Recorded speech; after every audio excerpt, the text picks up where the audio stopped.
अब है उत्प्रेक्षा अलंकार। उत्प्रेक्षा अलंकार 3 शब्दों की संधि से बना है।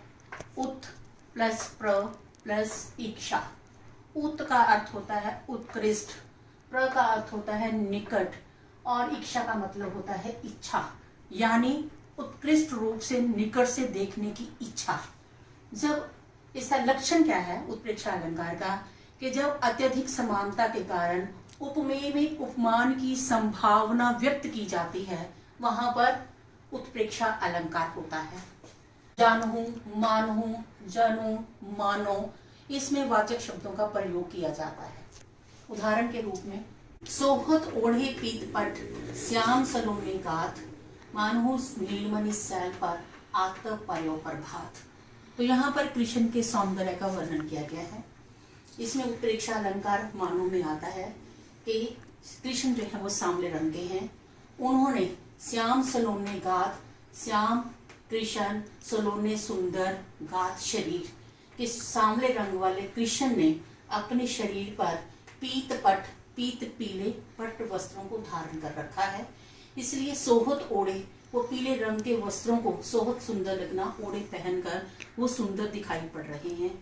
ऐसा लगता है उनको इस रूप में देखकर ऐसा लगता है कि मानो नीलमणि सैल पर, कि मानो नीले रंग के, नीलमणि नीले रंग की मणियों के सैल पर, पहाड़ पर, आतप पर्यो प्रभात, आतप सुबह की धूप, पर्यो पड़ना, प्रभात सुबह के, वहां पर सुबह की धूप जो है वहां पर पड़ रही है।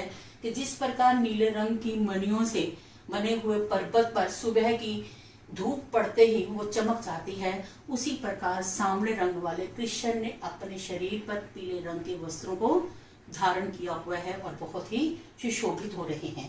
तो यहाँ पर उपमेय जो है वो कृष्ण है, लेकिन उपमान की संभावना के ऐसा लगता है, कवि को ऐसा लगता है मानो वो नीले रंग का एक पहाड़ हो जिस पर सुबह की धूप फैली हुई है, तो सुबह की धूप पीले रंग की है। उसी प्रकार से भगवान कृष्ण भी अपने सांवले रंग के शरीर पर पीले रंग के वस्त्रों को धारण किए हुए अत्यंत शोभायमान हो रहे हैं।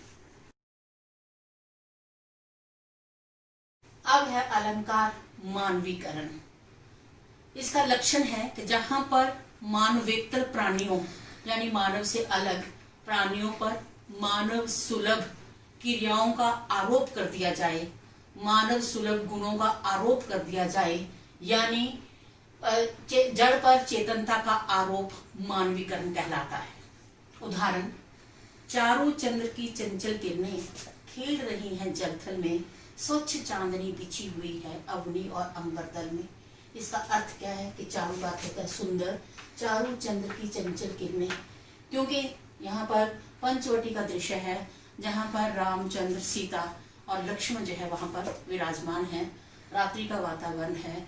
ऐसे समय में पास में वहां से एक नदी बह रही है। उस नदी में आकाश में खेले हुए चंद्रमा का प्रतिबिंब उसमें पड़ रहा है। पानी में लहरियां उत्पन्न हो रही हैं। चंद्रमा का प्रतिबिंब कभी बनता है, कभी बिगड़ता है, कभी दिखता है, कभी छुपता है। तो उसको ही इंगित करके कवि ये कहना चाह रहा है कि चारों चंद्र की चंचल किरणें, कि सुंदर चंद्रमा की किरणें वो स्थायी नहीं है, वो चंचलता है से भरी हुई हैं, यानी चंचल है, वो टिकी हुई नहीं है। उसकी किरणें और क्या है कि वहां पर पानी में पड़ रही हैं। स्वच्छ चांदनी बिछी हुई है, स्वच्छ यानी सुंदर चांदनी बिछी हुई है अवनी और अंबर तल में, यानी पृथ्वी और आकाश में पूरी तरह से चंद्रमा की चांदनी विकीर्ण हो रही है। यानी पानी में बनती लहरियों के साथ ही चंद्रमा का प्रतिबिंब भी बनता बिगड़ता जा रहा है। तो कवि को ऐसा लगता है कि मानो चंद्रमा की किरणें जो है वहां पर क्रीड़ा कर रही हैं, वो उसमें चंचलता का आरोप कर दिया गया है, क्योंकि चंचलता मानव का एक स्वाभाविक गुण है। इसीलिए चंद्रमा पर यानी जड़ पर चेतनता यानी मानव सुलभ क्रिया का उस पर आरोप कर दिया गया है। इसलिए यहाँ पर मानवीकरण अलंकार है। अब है अलंकार अतिशयोक्ति। जब कोई बात लोक सीमा का उल्लंघन करके कही जाए, वहां पर अतिशयोक्ति अलंकार है। यानी जब कोई बात बहुत बड़ा चढ़ाकर कह दी जाए, वहां पर अतिशयोक्ति अलंकार है। जैसे हनुमान की पूंछ में लगन न पाई आग, लंका सिगरी जल गई, गए निशाचर भाग। इसका अर्थ है कि हनुमान की पूंछ में अभी आग भी नहीं लगी थी, उससे पहले ही लंका सिगरी, सिगरी सारी यानी सारी लंका जलकर राख हो गई और उस लंका नगरी में रहने वाले निशाचर यानी सारे राक्षस भाग खड़े हुए। इसका मतलब क्या है कि अभी हनुमान की पूंछ में आग भी नहीं लगी थी, तभी सब कुछ ये घटित हो गया। इसका अगर हम दूसरा उदाहरण देना चाहें तो ये भी कह सकते हैं कि आगे नदियां पड़ी अपार, घोड़ा कैसे उतरे पार, राणा ने सोचा इस पार, तब तक चेतक था उस पार। कहने का मतलब यहाँ भी बहुत बड़ा चढ़ाकर चेतक की वीरता का बखान किया गया है कि चेतक द्रुत गति से भागता था, उसका बहुत बड़ा चढ़ाकर यानी लोक सीमा का उल्लंघन करके बात को कह दिया गया है। यानी आगे नदियां पड़ी अपार के आगे बहुत बड़ी नदियां थी जिसका पार पाना बहुत मुश्किल था। तो अभी ये सोच रहे थे कि चेतक कैसे उतरे पार, घोड़ा कैसे उतरे पार यानी घोड़ा दूसरी तरफ कैसे पहुंचेगा। अभी राणा नदिया के इस तरफ सोच ही रहे थे, तब तक चेतक जो है वो दूसरी पार भी पहुंच गया। यानी चेतक की द्रुत गति का बहुत बड़ा चढ़ाकर वर्णन कर दिया गया है, इसलिए यहाँ पर अतिशयोक्ति अलंकार है। अलंकार है अन्योक्ति, दो शब्दों की संधि से बना, अन्य प्लस उक्ति। अन्य का अर्थ दूसरी, उक्ति का अर्थ है बात, यानी किसी एक बात के माध्यम से दूसरी बात को बताने का प्रयास किया जाए। अप्रस्तुत वर्णन के माध्यम से प्रस्तुत का बोध करवाना, उसकी जानकारी देना अन्योक्ति अलंकार कहलाता है। जैसे भाव साम्य के लिए पंजाबी में कहा जाता है, तिये नी तू गल सुन, नूहे नी तू कन्न कर। कहने का मतलब बेटी के माध्यम से बहू को समझाने का प्रयास करना। उसी प्रकार अप्रस्तुत के माध्यम से प्रस्तुत का बोध करवाना, उसकी जानकारी देना अन्योक्ति अलंकार है। उदाहरण के लिए बिहारी का दोहा है। बिहारी राजा जयसिंह के दरबारी कवि थे।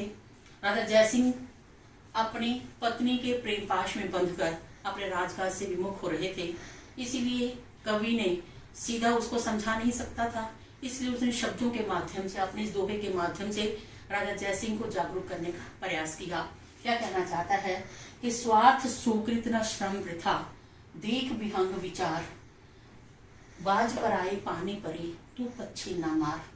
तो राजा जयसिंह वहां पर औरंगजेब के अधीन आकर उसके पक्ष में क्या है कि अपने ही लोगों का नुकसान कर रहा था, इसलिए कवि उसको समझाने का प्रयास कर रहे हैं कि स्वार्थ सुकृत कि देख विहंग विचार, कि हे बाज रूपी पक्षी तो अच्छी तरह से विचार कर। बाज पराए पानी परी, कि हे बाज पक्षी, हे राजा जयसिंह तो दूसरे पराए पानी परी, प्राय दूसरे के पानी हाथ में करे पड़कर, कि दूसरे के हाथ में पड़कर तो पक्षी ना मार, तो अपने ही पक्ष के लोगों का हताहत ना कर, उनका नुकसान ना कर, क्योंकि ऐसा करने से स्वार्थ कि ना तो तुम्हारे किसी व्यक्ति के स्वार्थ की पूर्ति होती है, सुकृत ना ही तुम्हें कोई तुम्हारे सुंदर कर्म, सुसुंदर कृत कर्म, ना कि तुम्हारे सुंदर कर्म होते हैं यानी तुम्हें कोई यश मिलेगा, और सुकृत न श्रम वृथा, और ऐसा करने से तुम्हारा परिश्रम भी व्यर्थ हो रहा है, इसीलिए कि तू दूसरे के मुलावे में आकर अपने ही पक्ष के लोगों को ना मार। यानी वो अप्रस्तुत के माध्यम से, जो सामने नहीं है उसके माध्यम से वो प्रस्तुत जो वर्तमान जो स्थिति है उसको अवगत करवाना चाहते हैं, उसको जागरूक करना चाहते हैं, इसलिए यहाँ पर अन्योक्ति अलंकार है। यानी दूसरी बात के माध्यम से जो प्रस्तुत है उसको समझाना, उसके भाव बोध करवाना, उसकी जानकारी देना अन्योक्ति अलंकार है। आखिरी अलंकार है समासोक्ति। इसका लक्षण है कि जहां पर विशेषणों के प्रयोग के माध्यम से प्रस्तुत में अप्रस्तुत की प्रतीति स्ममेव हो जाए, यानी ऐसे विशेषणों का प्रयोग किया जाए जिस विशेषण के माध्यम से जो वर्णन किया जा रहा है उसमें छिपा हुआ अर्थ जो है उसकी प्रतीति, उसकी जानकारी अपने आप ही हो जाए, वहां पर समासोक्ति अलंकार है। उदाहरण के लिए अस्ताचल को रवि करता है संध्या समय गमन, विरह व्यथा से हो जाती है वसुधा सजल नयन। इसका अर्थ क्या है कि यहाँ पर वसुधा पृथ्वी यानी वसुधा पर उसको सजल नयन कहने से, उसके साथ सजल नयन इस विशेषण को लगाने से यहाँ पर जो अप्रस्तुत अर्थ है उसकी प्रतीति अपने आप हो जाती है। जैसे कि अस्ताचल के अस्त होने के लिए चलता है सूर्य शाम के समय आकाश की तरफ, तो विरह व्यथा से हो जाती है वसुधा सजल नयन। तो ऐसा लगता है कि मानो रवि रूपी नायक के जाने से वसुधा रूपी नायिका के आंखें पानी से भर जाती हैं, यानी वे उसके विरह के भाव को वो संभाल नहीं पाती, उसकी आंखों में पानी आ जाता है। तो प्रस्तुत के माध्यम से अप्रस्तुत की प्रतीति समवेव हो रही है। यहाँ पर सजल नयन विशेषण लगाने से, वसुधा के साथ सजल नयन विशेषण लगा दिया गया है, इसलिए यहाँ पर समासोक्ति अलंकार